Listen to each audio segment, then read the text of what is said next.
Okay, good morning. Ngayon ay 7/11, July 11, 2026. At nandito tayo sa ating taniman. Mapapansin nyo naman ay maulap at umuulan-ulan, basa ang ating sahig.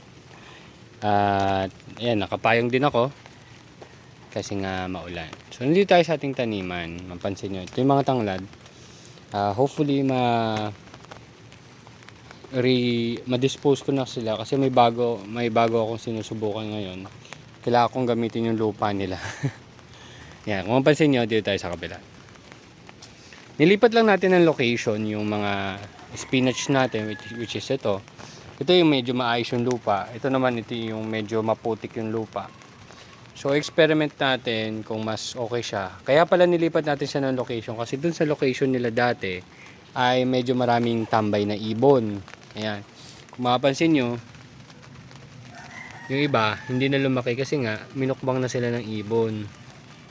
Isa yung mga sa problema. And dito sa location na to is hindi masyadong pinoproblema ang ibon. Kasi ito long spinach na to is lumaki. Yan, nandiyan na siya sa paso. Bok choy dapat yung kasama niya. Ito naman tumubo lang, tapos tinransfer ko dyan. Tumubo naman. Ayan. So, ganitong setup ang gagawin natin para kada isang box, isang spinach. Actually, masikip pa rin yun. Pero kaysa naman sa dati nating pagtatanim na sobrang dami nila sa isang kumpol. Yan. Hopefully, mas maging okay yan. So, nilagay ko rin sila banda dito kasi ito yung medyo matubig. Actually, yung bala kong ilagay dyan yung mga kangkong. Papakita ko sa inyo mamaya. So, ayan, yan yung trial natin. Tingnan lang natin kung may mga insekto ba sa parte na to. Ang problema sa parte na to is sobrang mahangin. Kasi tumatama sa pader. Ayan, makita mo yung spinach dito, hindi masyadong inistorbo. Kasi yung mga ibon dyan sa may kawad ng mga kuryente, mga kawad ng internet. Ayan. Inobserbahan ko lang kung gaano karami yung tama ng insekto. Sobrang paborito ba sila ng insekto? So ito may mga ibang halaman pa tayo dyan. So dito magkakaroon dito ng nursery ng mga basils and herbs. Sa kabila magkakaroon ng nursery ng mga gulay. Ayan, so dito yung mga herbs natin, ito sweet basil. So baka yung sweet basil gawin din natin ng ganong setup. Ito naman ano nangyari, biglang namatay. Ito ano yan tawag dyan, zinnia plant. So flower yan. So may usubong naman dito, baka tanggalin ko na to para lang hindi mahawak. Ayan, so may mga tanglad tayo dyan. Yung ating marigold is hindi masyadong tumubo. Ayan. So yan, zinnia. Malakas kasi yung hangin dito sa side And yan, medyo naka-recover na yung lettuce natin dyan na nasa pot. Lumalaki naman siya. And itong zinnia, definitely ay lumalaki. So from cuttings yan, nilagay din natin sa mga polybags. Ayan, pakita ko lang sa inyo yung mga basils natin. So ito, kailangan tanggalin ko na to. I-repat natin. So meron pa akong mga container na ganun pakita ko sa inyo yan. Ito yung nasa kabilang side. So dito may mga tama rin na insekto pero hindi ganun kalala. Ayan yung mga bok choy natin. And ito yung bago kong ginawa kahapon. So ito nasa left side, Chinese kangkong. Ang nasa right side ay mga water spinach, which is yung common kangkong natin. Wait lang, tatamaan siya yan. Yung mga common kangkong, ito ay galing sa palengke. Yan. Kumuha lang tayo ng at least dalawang nodes. Dalawa hanggang tatlong nodes. Yung dalawang nodes, kung kaya kong mailubog sa lupa, nilulubog ko. Kasi sila yung magkakaugat. Then, isang node sa taas para mag-usbong. So, experiment pa lang naman yan. Tingnan natin kung anong mangyayari. And ito yung talong natin. Surviving naman. Yung pandan natin, mukhang makaka-recover na. At ito yung mga repotted natin ng mga basil. So, Thai basil yata to, tsaka sweet basil. So yun din, Thai basil. Thai basil ba to? Lemon. Basta gano'n, malalaman ko naman sa amoy ng dahon. So yung okra natin, tinitingnan ko yung okra kung tatamaan ng mga insekto. So far, so good naman siya. Pero ang problema niyan is dun siya nakatanim sa medyo maputik na lupa. Yan. So itong mga lupa na hindi yan lupa, mga compost yan, yung binistay kong compost. So mapansin nyo dito may compost sa ibabaw. Ginagamit ko rin. So observing pa tayo dito sa bagong setup. So hopefully mabenta natin yung mga tanglad natin para makapag-repat na tayo. Ano naman, ito yung batch na for harvest natin. Pero kasi mapansin nyo, hindi pa for harvest ngayon. Sa ano pa sila? Sa 18. So ngayon ay 11 pa lang. So 1 week pa. Pero ito, nag-start na tayo mag-harvest yan. Yung dalawang batch, yung dalawang box na yan. Yan. Kabatch nila to. Ito naman, for harvest nung kahapon. Ayan. Pero ubos na siya. 3 box lang yan eh. Yun yung medyo na-delay. Pero mukhang pwede pa naman.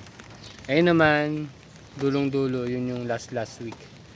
So mapansin nyo, medyo inaayos na natin yung pagtatanim.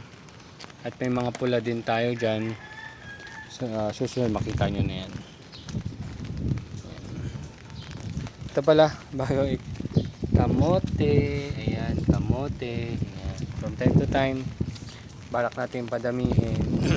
Yun sa medyo matubig na part doon. Ayusin natin para magkaroon ng kamote. Ayan.